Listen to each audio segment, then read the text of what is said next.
The fluorescent lights of St. Jude's Hospital hummed with a sterile indifference, casting long shadows down the pristine corridors. For 20 years, Evelyn Reed had walked these halls, her footsteps a familiar rhythm against the polished linoleum. 20 years of dedication, compassion, and unwavering commitment to her patients.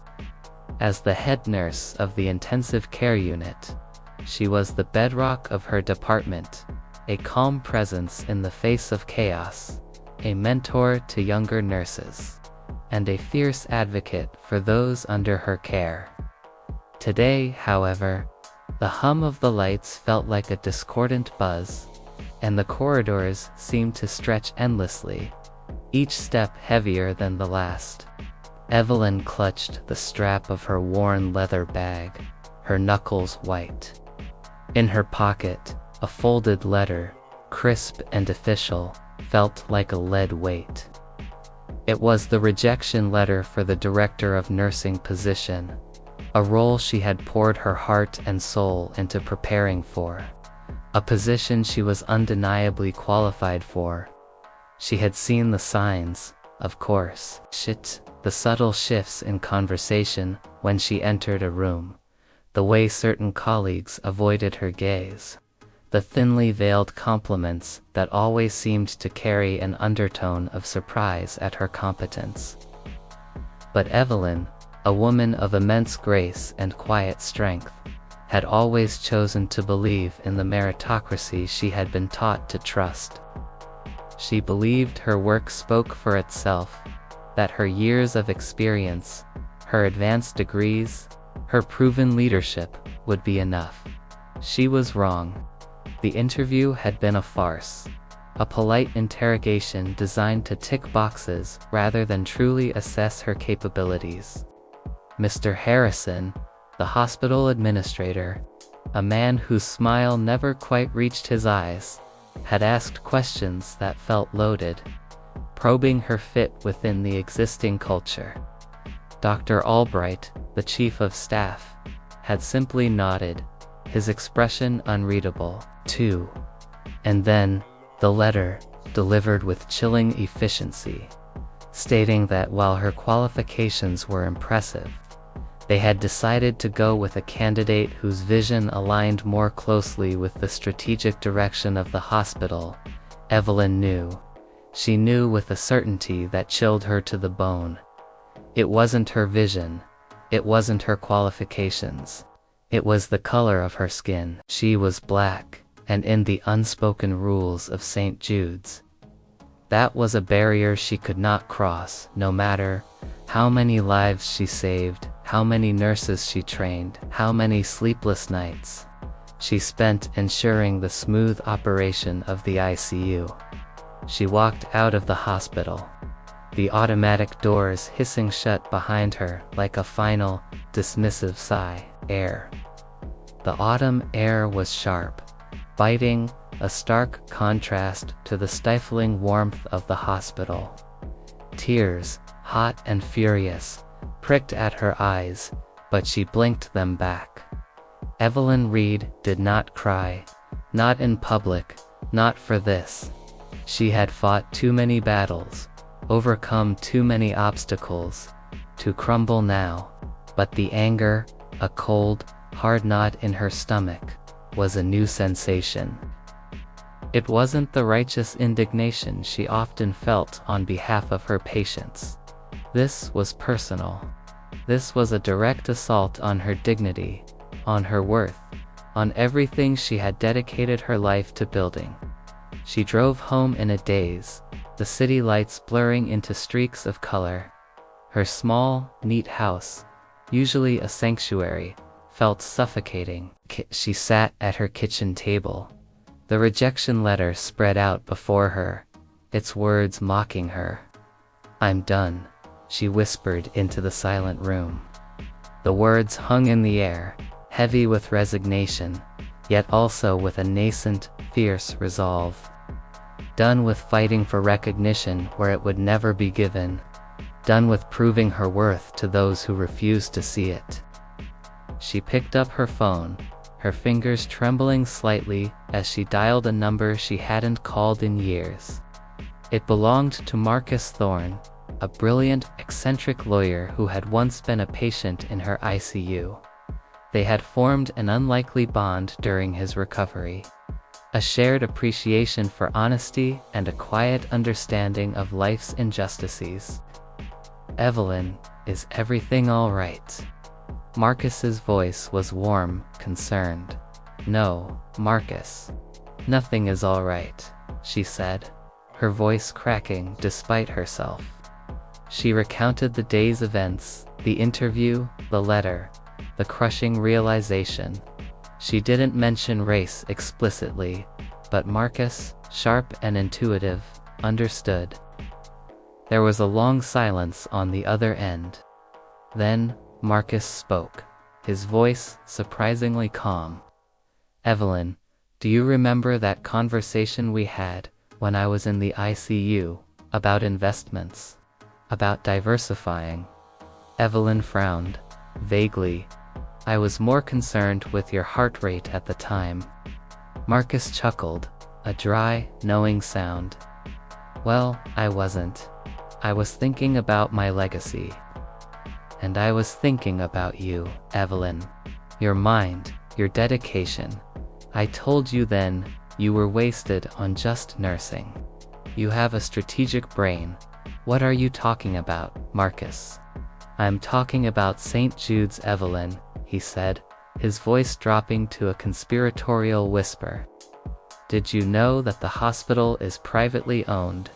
A single, controlling stake, held by a family trust. And did you know that the last remaining beneficiary of that trust passed away last night?" Evelyn felt a jolt, a strange tremor of something she couldn't quite identify. "What does that have to do with anything?" "Everything, Evelyn. Because that beneficiary was my client. And a very shrewd, very private woman. She had no heirs. And she had a very specific, very unusual clause in her will." Marcus paused, building the suspense. Evelyn held her breath. She bequeathed her controlling interest in St. Jude's Hospital. Evelyn, to the person who, in her estimation, best exemplified the true spirit of healthcare. Someone who prioritized patient care above all else, who demonstrated unwavering integrity, and who, despite facing systemic obstacles, continued to serve with excellence. Evelyn's mind raced. Who was it? "You, Evelyn. It was you." The words hit her like a physical blow. The phone almost slipped from her grasp. "Me, that's impossible." "Not impossible, Evelyn. Unlikely, perhaps. But not impossible. She had been watching you for years, through various channels. Discreetly, of course. She admired your work, your character. She saw what others chose to ignore." Evelyn was speechless. The rejection letter, still lying on her table, seemed to mock her less now, and more like a cruel twist of fate, a final, bitter irony. Denied a promotion because of her skin color, only to inherit the entire hospital. "There's a meeting tomorrow morning," Marcus continued, his voice now crisp and professional. "The board, the legal team, Catchell. They'll be expecting to discuss the transition of ownership. I've already informed them of the will's stipulations. They're surprised, to say the least." Surprised was an understatement. Evelyn imagined the faces of Mr. Harrison and Dr. Albright, their carefully constructed world crumbling around them. "I'll pick you up at 8 a.m., Evelyn. Get some rest. You're going to need it." Sleep did not come easily that night. Evelyn lay awake, her mind a whirlwind of disbelief, anger, and a burgeoning sense of power. The injustice of the day still stung, but now, it was tempered by a profound sense of vindication. Fate, it seemed, had a twisted sense of humor. The next morning, she dressed with deliberate care. Not in her usual nurse's scrubs, but in a sharp, tailored suit she hadn't worn in years. She looked at herself in the mirror, a woman transformed. The weariness of yesterday was replaced by a quiet resolve, a steely glint in her eyes. Marcus arrived promptly at 8 a.m., a knowing smile on his face, ready to shake things up, Evelyn. She offered a small, determined smile. Ready. The hospital boardroom, usually a bastion of hushed tones and corporate formality, was a hive of nervous energy. Mr. Harrison, Dr. Albright, and the rest of the hospital board sat around the polished mahogany table, their faces a mixture of confusion and thinly veiled apprehension. They looked up as Evelyn and Marcus entered, and a collective hush fell. Mr. Harrison, ever the politician, forced a smile. "Nurse Reed, Mr. Thorne, thank you for joining us." His voice was strained. Marcus, however, cut straight to the chase. "As you are all aware, the late Ms. Eleanor Vance." Evelyn's breath caught. Eleanor Vance. The name of the nurse who had witnessed the impossible heart surgery in her story. A strange coincidence, a ripple of fate, has bequeathed her controlling interest in St. Jude's Hospital to Ms. Evelyn Reed. The legal documents are clear and irrefutable. As of this moment, Ms. Reed is the sole owner of St. Jude's. The words hung in the air, thick with unspoken shock. Dr. Albright's jaw dropped. Mr. Harrison's forced smile vanished, replaced by a look of utter horror. Evelyn remained silent, allowing the revelation to sink in. She met the gaze of each board member, her expression unyielding. Finally, Mr. Harrison cleared his throat, his voice barely a whisper. "This is unexpected, Ms. Reed, given your current position." Evelyn raised a hand, cutting him off. Her voice, when she spoke, was calm, clear, and resonated with an authority they had never heard from her before. "My current position, Mr. Harrison, was head nurse of the ICU for 20 years. A position one held with dedication and distinction.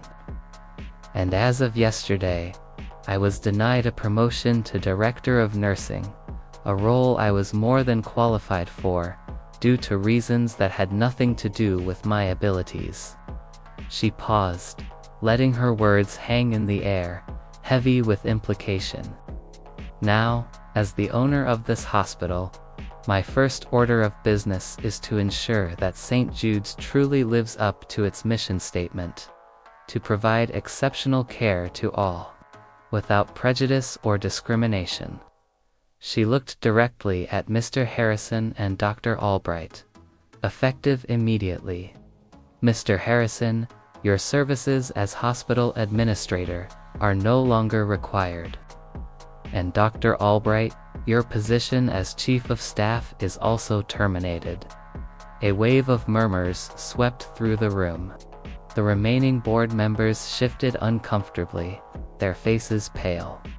"This hospital will undergo a complete restructuring," Evelyn continued, her voice gaining strength. "We will implement comprehensive diversity and inclusion initiatives. We will foster a culture where merit, compassion, and true patient advocacy are the only criteria for advancement.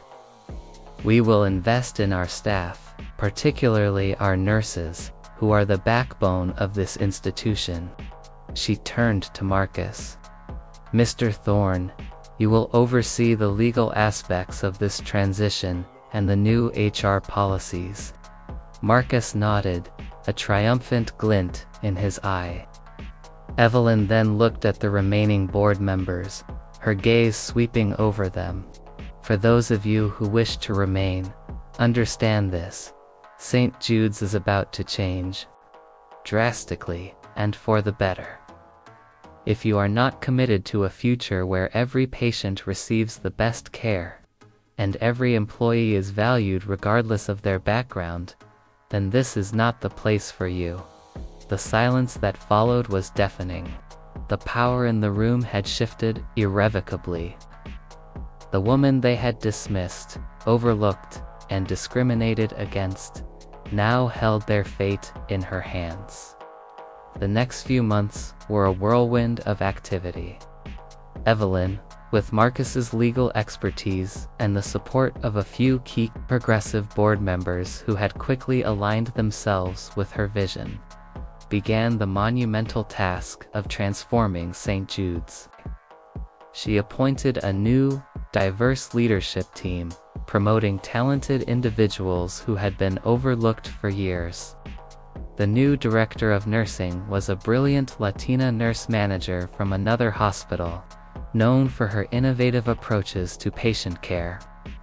The new chief of staff was a young, dynamic Black physician who had been a quiet but influential voice for change within the hospital. Evelyn spent countless hours walking the floors, not as the head nurse, but as the owner, listening to her staff, understanding their concerns, and implementing changes that genuinely improved their working conditions and patient outcomes. She established mentorship programs for nurses from underrepresented backgrounds, invested in cutting-edge medical technology, and launched community outreach programs that brought healthcare directly to underserved neighborhoods. There were challenges, of course. Resistance from old guard employees, bureaucratic hurdles, and the sheer enormity of the task. But Evelyn met each obstacle with the same quiet determination that had defined her nursing career. She was no longer fighting for recognition. She was building a legacy. One afternoon, a few months into her ownership, Evelyn stood in what used to be Mr. Harrison's opulent office, now her own. The grand desk, the panoramic view of the city, it all felt surreal. She picked up a framed photograph of her mother, a woman who had worked tirelessly as a domestic helper, instilling in Evelyn the values of hard work, integrity, and never giving up. She thought about the rejection letter, still tucked away in a drawer at home, a stark reminder of the injustice she had faced. But now, it wasn't a symbol of defeat. It was a catalyst, a dark moment that had propelled her towards an unimaginable destiny. The hospital was thriving. Patient satisfaction scores soared, employee morale was at an all-time high, and St. Jude's was quickly gaining a reputation as a beacon of equitable and excellent healthcare. The financial performance, initially a concern for some board members, had also improved dramatically, proving that ethical leadership and compassionate care were not just morally right, but also good for business. Evelyn still wore her scrubs sometimes, especially when she visited the ICU. She missed the direct patient care, the tangible impact of her hands on a life. But she knew her impact now was far greater, reaching every corner of the hospital, touching countless lives in a way she never could have as a head nurse. She remembered the words of the mysterious Ms. Eleanor Vance, the woman who had watched her from afar, the unseen hand of fate that had guided her to this improbable destiny. Eleanor Vance, who had seen past the superficial, who had recognized true worth where others had chosen blindness. Evelyn knew that her journey was far from over. There were still battles to be fought, prejudices to dismantle, and a continuous effort to ensure that St. Jude's remained a place where everyone, regardless of their background, could find healing and hope. but as she looked out at the bustling city, a sense of profound purpose settled over her.